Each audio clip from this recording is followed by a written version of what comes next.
جو بھارتیہ اسرائیل کے اندر ہیں، ایران کے اندر ہیں، ان کو نکالنے کی ذمہ داری بھارت سرکار کی ہے۔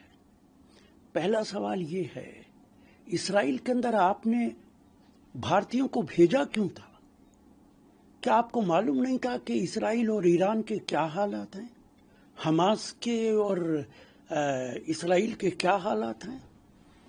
ان کو آپ نے اسرائیل بھیج دیا اور آج وہ پریشانی کے اندر ہیں۔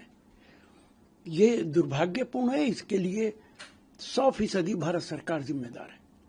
پردھان منتری کی یو اے ای کے شیخ سے بھی بات ہوئی ہے، شیخ محمد سے، اور وہاں پہ بھی کہا کہ جو بھارتی رہ رہے ہیں ان کا بھی خیال رکھا جائے۔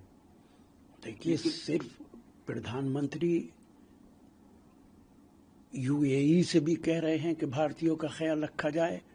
سوال یہ ہے کہ دیش کا پردھان منتری ابھی تک کیوں خاموش ہے کہ ایران، جس سے ہماری پرانی دوستی رہی ہے، جو ہمیں ہر موقع پر ہمارے ساتھ کھڑا رہا ہے، آج اس ملک کا ایک ایسا نیتا جس کی فالوئنگ پوری دنیا کے اندر ہے، اس کو اسرائیل جیسے آتنکی ملک نے شہید کر دیا، اور ہمارا پردھان منتری خاموش ہے۔ کیوں خاموش ہے؟ کیا مدر لینڈ کا پردھان منتری فادر لینڈ کے خلاف بول نہیں سکتا ہے؟ اسرائیل کو وہ فادر لینڈ مانتے ہیں، اس لیے شاید وہ ایران کی حمایت میں کھڑے نہیں ہو سکتے۔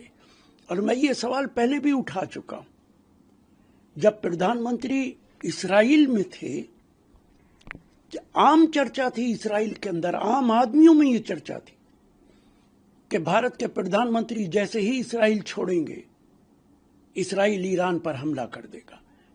تو یہ ممکن نہیں ہے کہ نریندر مودی جی کو اسرائیل میں ہوتے ہوئے یہ معلومات نہ ہو کہ اسرائیل ایران پہ حملہ کرنے والا ہے۔ اگر آپ کو معلوم تھا اور آپ کی نیتن یاہو سے اس بارے میں بات ہوئی تھی، اور ہمیں شک ہے کہ آپ کی بات ہوئی تھی، تو بھارت جاننا چاہتا ہے آپ کی کیا بات چیت ہوئی تھی۔ نیتن یاہو سے ایران کی جنگ کے بارے میں کس طریقے کی بات چیت آپ نے کی تھی، دیش کو بتائیے۔ اور اس پہ اگر آپ خاموش رہیں گے تو دیش کے اندر اور شک پیدا ہوگا۔